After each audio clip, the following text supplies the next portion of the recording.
Hi, I'm Dan Martin, and this is the road code race analysis of Stage 3 Tour of Britain. As the riders rolled out of Goole and hit the kilometre zero, there wasn't a whole lot of interest in going in the breakaway. With a lot of headwind in the first 90 odd kilometres and the threat of crosswinds wreaking havoc on the group in the final part of the race, the stronger teams definitely sensed an opportunity later on in the race to avoid a bunch sprint. For them, hitting out in the headwind early on would just be a waste of energy, especially with these six-man teams, and they will save all their resources to launch an attack closer to the finish with the hope of it being much more effective. And so again, we had a slow burn of a race as the peloton rolled slowly behind the three men in the breakaway towards the North Sea coastline. However, there is one thing that makes crosswind racing in the UK quite rare, especially in the Tour of Britain: hedgerows.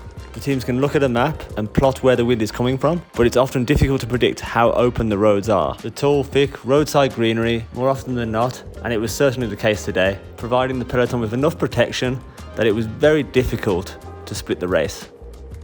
The Jumbo-Visma team definitely tried and managed to split the race in two, but the two groups quickly came back together once it became clear that any meaningful split in the race was going to be difficult.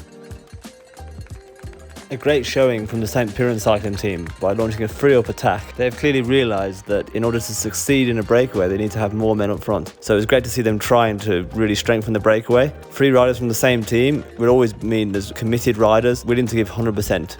Although this time, with the stronger crosswinds looming, it was potentially designed as a way of getting in front of the race in order to join the front echelon if the race was to split.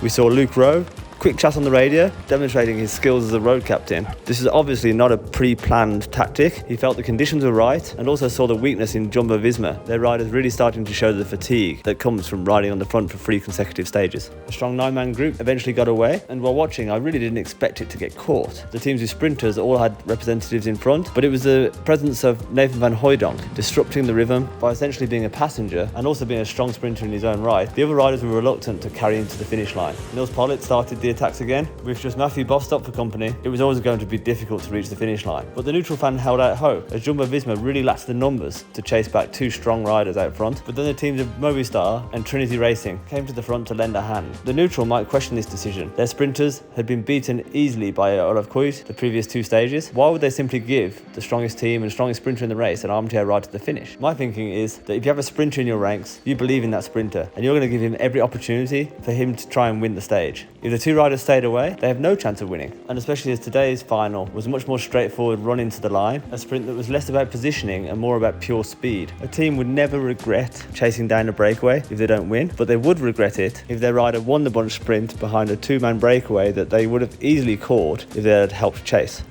So the catch was made, and the roads were wide and fast going into the finish line. Tailwind in the final kilometre meant it was possible for the lead-out trains to go longer, leaving Wout van Aert on the front early, who did an amazing job to get to the final 300 metres. But it also meant that Olaf Koit had to launch his sprint to around about 270 metres to go. With the road dragging up at 2 to 3%, this meant he did a 16-second sprint, which is a lot longer than you'd normally expect, and yet he still managed to hold off the other sprinters, showing that he is clearly head and shoulders above the rest at this race. Although, for the first time this week, it really looked like it hurt him. Another first was Wout van Aert not continuing his sprint to the finish line, looking completely exhausted in the final, meaning that the battle for accumulated positions is now much closer.